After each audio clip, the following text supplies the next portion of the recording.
Assalamualaikum warahmatullahi wabarakatuh. Alhamdulillahirabbil alamin wa bihi nasta'inu ala umuri dunya waddin. Shalatu wassalamu ala asyrafil anbiya'i wal mursalin sayyidina Muhammadin wa ala alihi wa sahbihi ajmain, amma ba'du. Alhamdulillah, para pemirsa Khilafah News yang dirahmati oleh Allah Subhanahu wa taala, kita berjumpa lagi dengan program kesayangan kita, yakni Kabar Petang.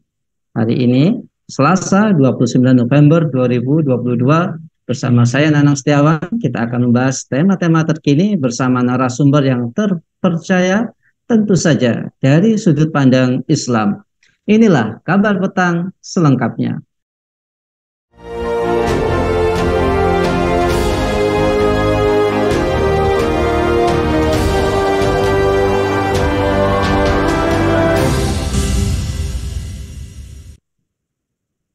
Pemirsa, komedian Entis Sutisna atau dikenal dengan nama Sule dilaporkan ke Polda Metro Jaya atas dugaan penistaan agama.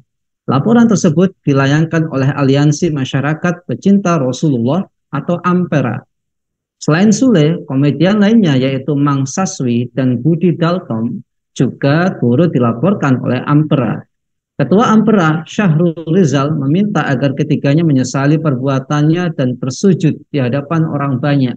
Seperti diketahui, Sule, Mang Saswi, dan Budi Dalton diduga melakukan penistaan agama usai mengunggah video YouTube. Dalam video tersebut, Budi Dalton menyebut kata miras adalah kependekan dari minuman Rasulullah. Apakah penistaan agama merupakan kejahatan yang serius? Mengapa marak kasus penistaan agama? Apa yang membuatnya subur? Untuk membahasnya, kami terhubung dengan seorang peneliti kajian pemikiran Islam, yakni Ustadz Irfan Abu Nafid. Assalamualaikum Ustadz. Waalaikumsalam warahmatullahi wabarakatuh. Alhamdulillah, sehat Ustadz nggih? Alhamdulillah, sehat. Baik, Ustadz Irfan, acara konten YouTube Budi Dalton Ngobat Official yang dihadiri oleh komedian Sule dan Saswi berbuntut pada laporan ke Bareskrim Polri. Laporan ini dibuat oleh Persaudaraan Alumni 212 atau disebut juga dengan PA 212. Dalam laporan tersebut diduga Budi Dalton alias Budi Setiawan telah melakukan penistaan agama. Bukan hanya Budi Dalton, komedian Sule dan Saswi yang hadir di acara konten tersebut juga ikut terseret. Apakah candaan mereka tergolong penghinaan terhadap Nabi Muhammad Sallallahu Alaihi Wasallam, Ustaz? Bismillahirrahmanirrahim. Alhamdulillahirabbil alamin. Wassalatu wassalamu ala rasulillah ba'du. Pemirsa Khilafah Channel, yang dalam hal ini kita bermuajah di dalam kesempatan kali ini membela di antara membela haknya Kanjeng Nabi SAW. Kami tegaskan begini, berbicara tentang babul istihza di dalam bab-bab keilmuan di dalam Islam itu, ini kita secara akli bisa menilai sebetulnya ucapan, suatu perbuatan, suatu ekspresi wajah, dia pantas atau tidak ditujukan kepada seseorang, ini bisa kita nilai itu dia termasuk istihzaan, penghinaan atau bukan. Karena di dalam bahasa kita para ulama, penistaan atau penghinaan diistilahkan dengan al-istihza. Jadi bima'na sukhriyah, seseorang yang kemudian mengolok-olok pihak lain, menempatkan pihak lain tidak pada tempatnya. Prinsipnya di dalam berbahasa bersikap, tentu kita sepakat, di dalam bahasa komunikasi ada kaidah likulli maqamin maqalun. Untuk setiap makom keadaan seseorang itu ada tutur kata yang paling relevan untuknya. Nah, ucapan yang kemudian menyebutkan bahwasanya miras, minuman yang tadinya dia diistilahkan maklum di dalam bahasa kita dengan istilah minuman keras, berarti khamr itu sunni dalam bahasa syariat. Nah, ketika kemudian istilah miras dinisbatkan kepada pihak yang tidak layak, dalam hal apalagi kepada baginda Rasulullah SAW, ini jelas termasuk penistaan. Kenapa? Karena ungkapan semodel semacam itu menisbatkan suatu kemaksiatan, suatu minum yang jelas diharamkan di dalam syariat. Bahkan di dalam bahasa Al-Quran digambarkan innamal khamru wal maisiru wal azlam wal ansab rijsun min amali syaitan. Kita bisa bayangkan. Di dalam bahasa Al-Quran yang namanya khamr itu sama saja apakah memproduksinya, meminumnya, minumannya atau apa dan sebagainya, itu diistilahkan dengan rijsun, sesuatu yang kotor, najis, min amali syaitan, termasuk perbuatan setan. Bahkan dalam nas ini itu Allah Ta'ala menegaskan dalam bentuk kalimat innama, semata-mata. Nah, sesuatu yang kemudian Allah nisbatkan khamar itu, atau dalam bahasa kita Indonesia disilahkan dengan miras, Allah sifati dengan perbuatan syaitan, lalu bagaimana mungkin ada orang muslim yang kemudian mengaku muslim misalnya menisbatkan minuman tadi dijadikan bahan sebagai bahan candaan, dinisbatkan kepada baginda Rasulullah. Maka saya katakan jelas ini termasuk penghinaan atau penistaan. Karena tadi menempatkan suatu ucapan tidak pada tempatnya. Lalu bagaimana dengan sikap orang ikut tertawa? Nah, kami katakan begini. Kita bisa lihat nih, saya izin to share screen ya. Nah, di dalam bahasa kitab itu, di dalam kitab kuning yang kemudian kita istilahkan dengan kitab Mirqatus Su'udi Tasdik, itu bahkan begini, orang mau mengucapkan, orang mau menuliskan, atau orang misal menyampaikan suatu emotikon, di mana ucapan tadi, tulisan tadi, atau bahkan ekspresi wajah tadi, atau ekspresi sikap berupa tertawa, itu di dalam ilmu mantiq, itu dia masuk di dalam bab yang namanya dilalah ghair lafziyah lil istihza. Orang menertawakan cara jalan orang lain. Pertanyaan saya, itu penghinaan bukan? Terjelas, itu termasuk penghinaan. Orang menuliskan penghinaan dalam bentuk tulisan. Oh, saya tidak mengucapkan, saya menuliskan. Sama yang namanya ucapan, tulisan, ekspresi wajah, ekspresi sikap berupa tertawa yang tidak pada tempatnya, itu masuk di dalam babul istihza. Maka di sini kita memperingatkan sebetulnya, karena menertawakan sesuatu yang tidak layak untuk ditertawakan, di mana ucapan mirasa dinisbatkan secara berbahaya kepada baginda Rasulullah SAW, kemudian dijadikan bahan tertawan karena konteksnya pun juga memang sedang dalam konteks komedian. Berarti kan ini tertawa tadi memang ditujukannya, qasdunya itu jelas mengandung penghinaan itu sendiri. Jadi dalam perinciannya, terlebih saya ingatkan terakhir begini tentang bab ini. Nah, kalau misal ditanya dahulu kala itu orang-orang Yahudi pernah mengucapkan kalimat, ini saya tunjukkan. Kalimat ini pada makna asalnya dia tidak lebih keji, bahkan lebih keji istilah miras sebetulnya. Istilah ro'ina. Dahulu para sahabat mereka terbiasa mengucapkan kepada baginda Rasulullah, ro'ina ya Rasulullah, mohon bantu atau minta tolong ya Rasulullah. Mereka mengucapkan ro'ina ya Rasulullah SAW. Nah, orang-orang Yahudi mendengar kaum mukminin, para sahabat mengucapkan kalimat seperti itu kepada baginda Rasulullah. Nah, di dalam bahasa Ibrani ada istilahnya ru'unah, itu bahasa Yahudi. Di mana istilah ru'unah ini merupakan ucapan penghinaan. Karena makna ru'unah itu dalam bahasa Ibrani maknanya adalah bebal, bodoh, wan iyadzubillah.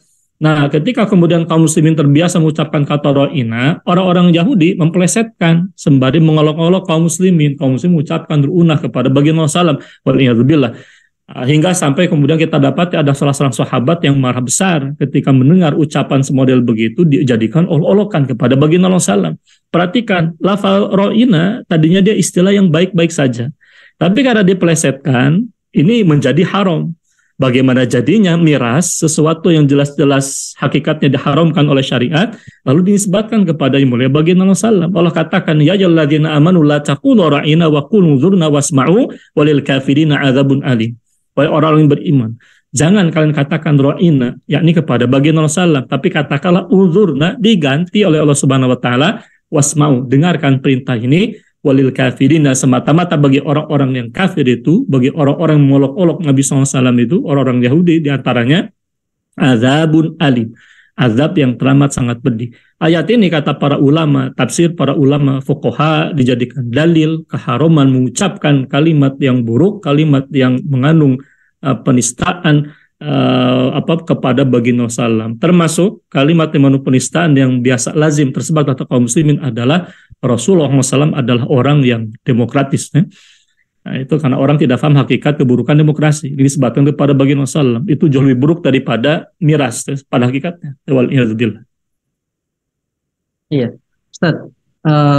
Ini kan penistaan terhadap agama ini kan terjadi terus-menerus gitu ya.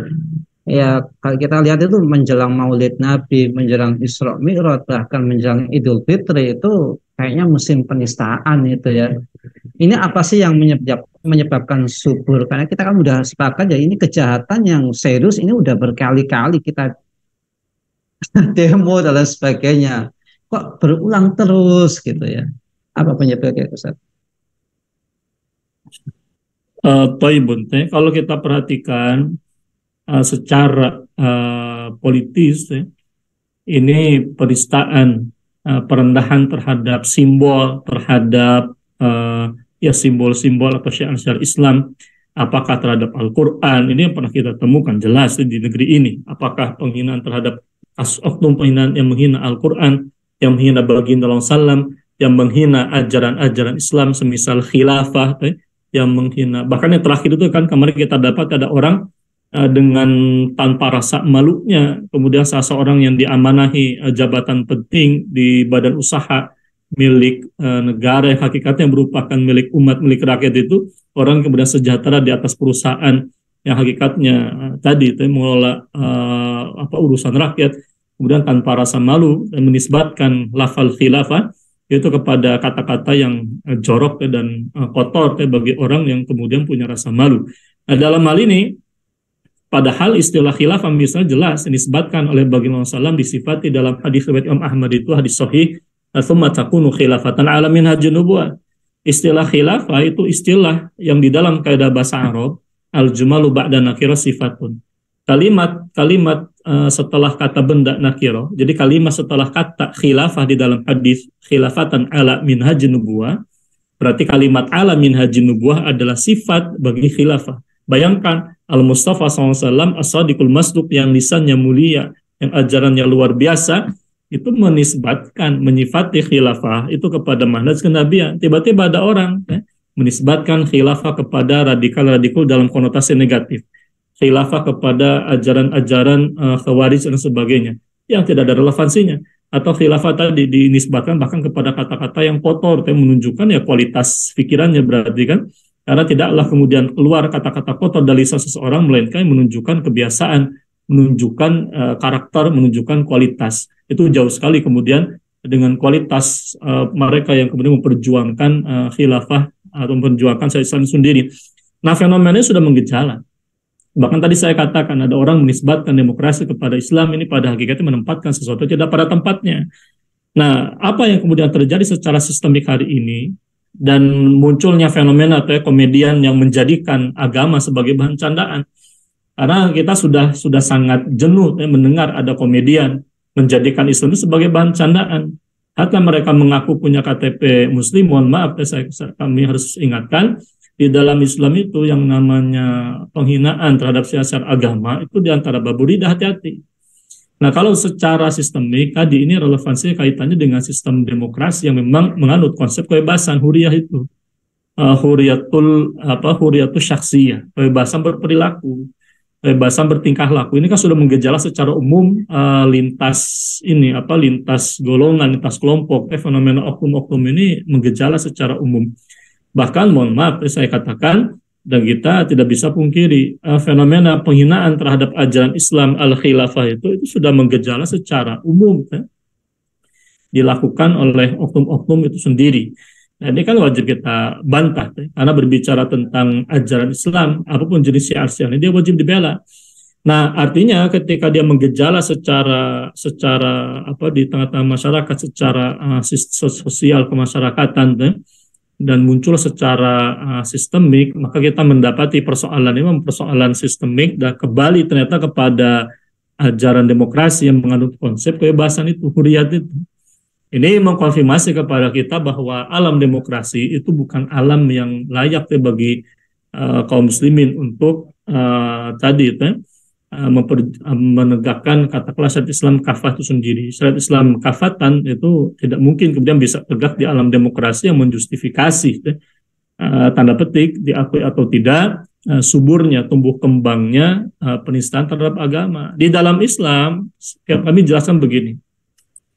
Di dalam konsepsi Islam, jangankan sanksi hukuman bagi penista agama yang tegas itu. Di dalam Islam bahkan Islam sudah menutup pintu penistaan itu terapat-rapat. Ini kita bisa temukan di dalam kitab-kitab para ulama misalnya.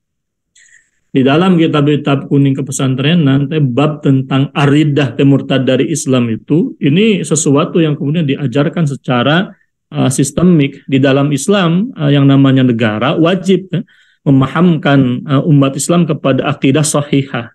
Tidak boleh kemudian terjadi pendangkalan akidah. Nah, cukup dikatakan pendangkalan akidah ketika kemudian bab-bab semacam ini tidak masuk di dalam kurikulum agama. Yang menjadi masalah adalah di sekolah-sekolah dipelajari tidak. Nah, ini di dalam kitab contoh Sulamut Taufik, ini kan ada bab yang namanya riddah itu terdiri dari waridatu salatu aksamin. Ini contoh fikroh Islam memiliki solusi mengatasi masalah itu. Jadi di antara riddah itu kan ada 3 jenis. Salah satunya adalah akwalun. Ridatu fil akwal, di dalam ucapan. Ucapan model bagaimana? Nah, ini ucapan yang kata para ulama bahkan oleh Abdullah Ba'alwi, oleh As-Sayyid, oleh Syekh Abdullah Ba'alwi dikatakan ini sudah terjadi di zamannya beliau, sudah banyak fenomena orang yang memudahkan di dalam lisan at-tasawuf fil kalam. Beliau mengatakan waqad katsura fi hadzal zamani. Sungguh telah tersebar di zaman ini, di zamannya beliau rahimahullahu taala. At-tasawuf fil kalam, orang yang bermudah-mudah di dalam ucapan, hatta inna yakhruju min ba'dihim alfadzun tukhrijuhum anil Islam, hingga kemudian keluar dari lisan-lisan mereka lafal-lafal mengeluarkan mereka dari Islam. Wala yarawna dzalika dzanban fadlan an kauni kufran. Mereka tidak memandang itu sebagai perbuatan dosa, terlebih tidak memandang ia sebagai suatu bentuk kekufuran. Nah, para ulama menjelaskan di antara bentuk kekufuran itu apa? Ucapan yang mengandung istizaan atau sikap yang mengandung istizaan bin Nabi Shallallahu Alaihi Wasallam. Ini wajib ditobati. Makanya di dalam konteks bahkan begini, itu di antara konsepsi agung Islam itu menetapkan ada hak yang wajib dijaga kepada baginda Rasulullah. Makanya di dalam kitab Syifa, dan ini syarahnya, hasiahnya, di dalam kitab Syifa ada pembahasan. Nah, ini penting untuk difahami bahwa menjaga lisan kepada baginda Rasulullah, hatta ketika kemudian kita mengungkapkan keadaan baginda Rasulullah, misal kita menggambarkan keadaan Nabi SAW ketika perang Uhud, beliau terluka. Nah, ketika kita menggambarkan suatu keadaan yang tidak lazim kepada baginda SAW, misal beliau terluka di dalam perang itu, maka bahasanya itu wajib di dalam bahasa ini bi ahsanil lafzi, dengan sebaik-baiknya ungkapan. Di sini dikatakan ahsanil lafzi wa adibil ibarah. Jadi adabil ibarah, jadi dengan sebaik-baiknya lafal, diksi, dengan dengan sesopan-sopannya ibarat itu ungkapan. Lalu bagaimana mungkin kita bisa menjustifikasi ucapan model Nabi SAW dikatakan rembesan, tewal ilbil meling jambu, itu kan sudah hoax khurafat, tidak sesuai dengan fakta baginda SAW. Diksi-diksinya pun juga mengandung penghinaan. Pertanyaan berikutnya adalah, lah para penista ini dihukum dengan sanksi dalam Islam tidak? Karena di dalam kitabnya para ulama menista baginda SAW, orang mengakui atau tidak, tapi jelas mengandung penistaan, disadari, ucapan itu betul-betul disadari dan dijadikan bahan candaan, itu termasuk min babi riddah. Pelakunya wajib bertobat dengan taubatan nasuha, bahkan negara, nah ini bedanya dengan demokrasi dalam Islam itu, negara akan mengirimkan orang yang paling alim. Di dalam Kitabul Iqnah fi Hali Al-Fadhi Abi Suja ini di dalam fikih Syafi'i digambarkan wa man yartadda 'anil islami, sama saja apakah orang murtad karena ucapan, orang yang murtad dari Islam itu ustutiba salasan, akan dimintai tobat selama 3 hari. Fa in taba, dalam hal ini ya kalau kemudian orang wujuban qabla qatlihi, jadi wajib diminta tobat dulu sebelum kemudian dihukum mati. Kalau kemudian orang tidak mau bertobat dari ucapannya, maka kata Nabi SAW, man baddala dina faqtulu, siapa yang kemudian mengganti agamanya maka hukum matilah ia. Kita mendapati bagaimana kemudian para ulama itu menetapkan di dalam kitab ini pun juga dalam kitab Al-Hikmah dijelaskan, atau dalam syarah-syarahnya, orang yang murtad itu diberikan waktu 3 hari, dikirimkan ulama yang paling alim memperingatkan yang bersangkutan supaya bertobat kepada Islam. Kalau kemudian kembali kepada Islam, kalau tidak, maka ditetapkan sanksi yang tegas, menjaga akidah umat, menjaga kaum muslimin.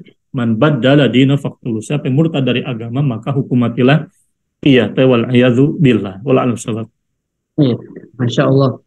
Jadi hukumannya bagi mereka yang menghina Rasulullah Muhammad SAW meskipun dengan kalam-kalam yang kurang sopan gitu, itu bisa menyebabkan riddah, Masya Allah. Ya, semoga yang ada di berita yang barusan kita baca ini ikut melihat channel ini, Ustaz ya. Masya Allah.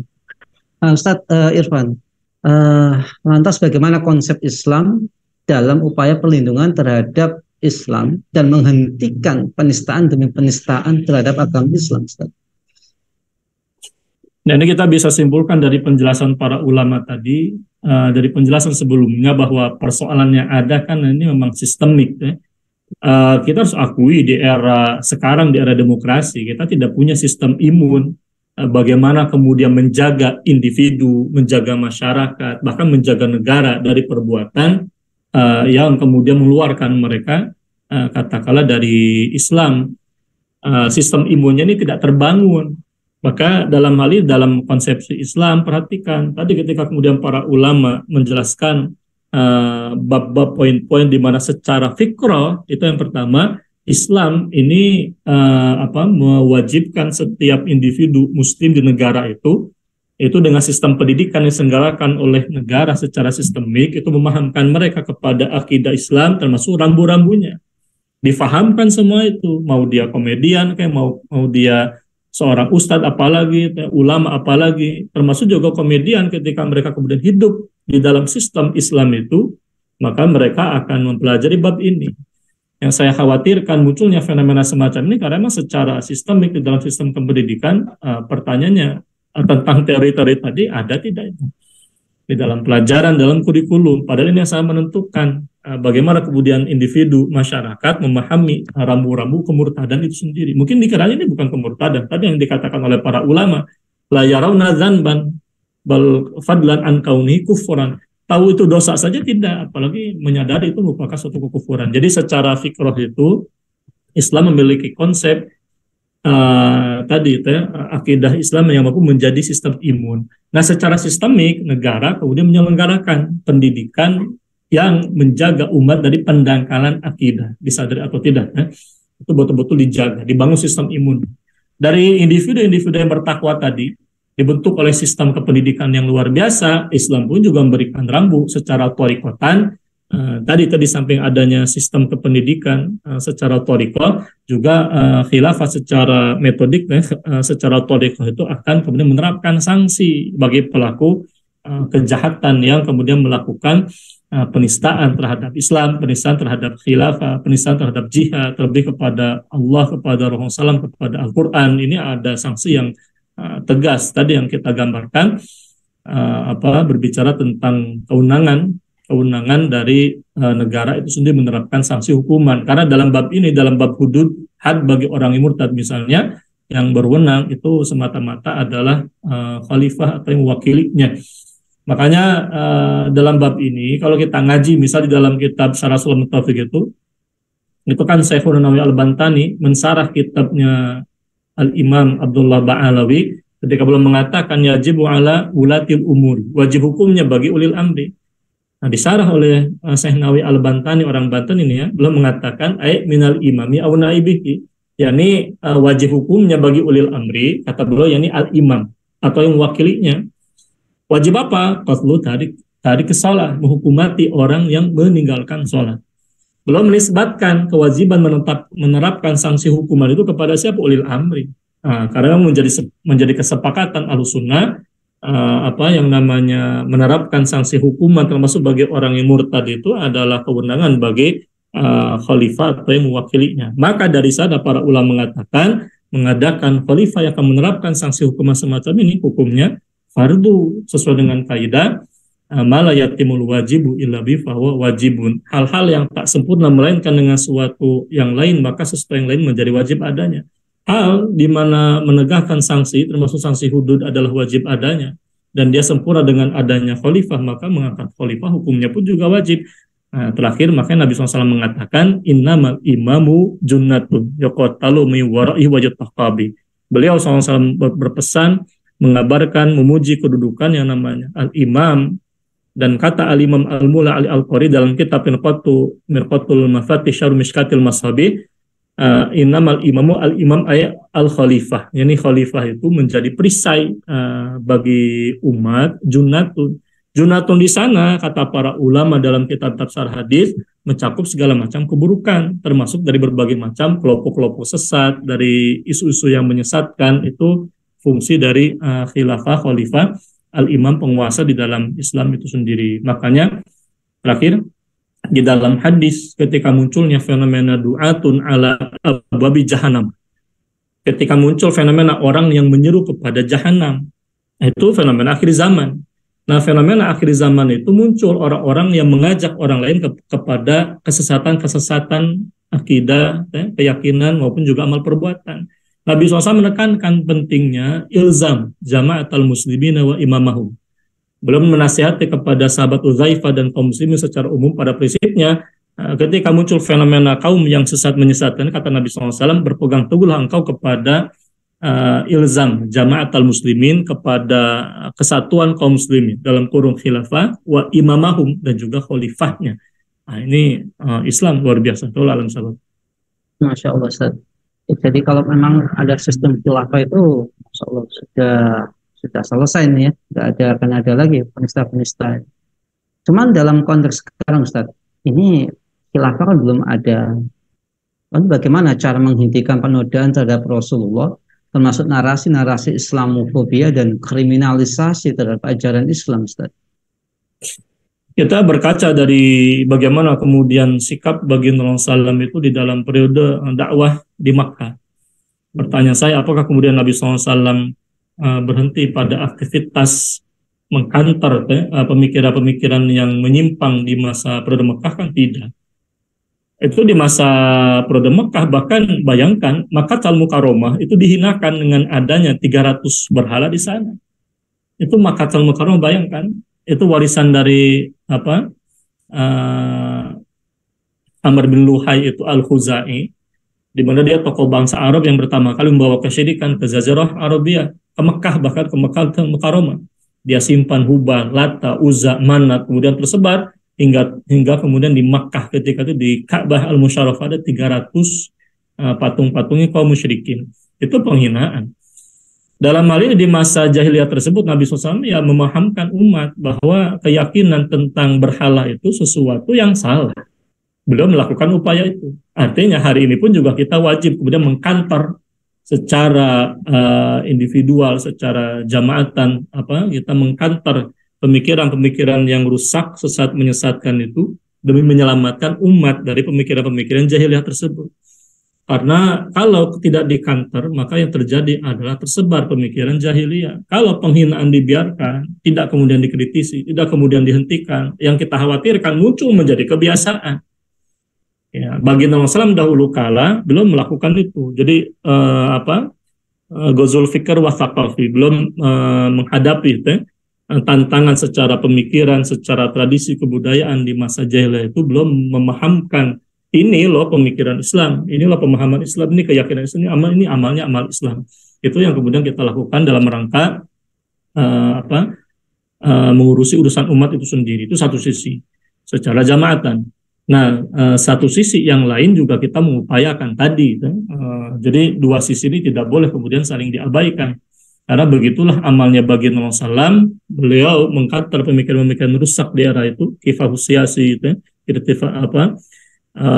Sir'al Fikr dan sebagainya, itu dilakukan oleh baginda Rasulullah SAW dalam rangka kemudian persiapkan era di mana umat itu siap menegakkan Islam secara kafatan, akidatan, wa syariatan. Dan ketika kemudian Islam tegak di Madinah Al-Munawwarah itu, maka Al Mukarramah yang tadinya dihinakan dengan 360 bahkan angkanya, patung-patung berhala kaum musyrikin Quraisy itu, ketika difutuhatkan itu dibersihkan tempat yang mulia ini, warisan para nabi ini, oleh baginda Rasulullah SAW dan juga para sahabat dari patung-patung tersebut, dengan adanya kekuasaan Islam yang mewujud, menjadi rahmat bagi semesta alam di Madinah Yasrib itu sendiri. Allah alam sahabat. Nah, Ustaz. Baik, jadi intinya kalau dalam kondisi sekarang ini, umat wajib ngaji, wajib halakoh supaya tahu tahu mana yang hak, mana yang batil, ya, sehingga tidak akan terjadi penodaan terhadap Rasulullah Muhammad SAW, lebih umumnya ini terhadap ajaran Islam. Baik, Ustadz Irfan, terima kasih atas ilmunya, Masya Allah. Semoga ini bisa mencerahkan kita semua, termasuk ya 3 nama yang menghina Rasulullah Muhammad SAW ini. Semoga tercerahkan juga. Dan pemirsa Khilafah Channel yang dirahmati oleh Allah Subhanahu wa taala, Khilafah News yang dirahmati oleh Allah taala, demikianlah bincang-bincang kita dengan Ustadz Irfan Abu Nafid. Semoga ini bermanfaat bagi kehidupan kita di dunia maupun di akhirat kelak. Saya Nanang Setiawan undur diri. Jangan lupa untuk subscribe, like, komen positif, dan share, bagikan ke teman Anda, kolega Anda sebanyak-banyak. Semoga menjadi amal kebaikan bagi kita semua di dunia maupun di akhirat nanti. Saya undur diri. Sampai jumpa di lain kesempatan. Assalamualaikum warahmatullahi wabarakatuh.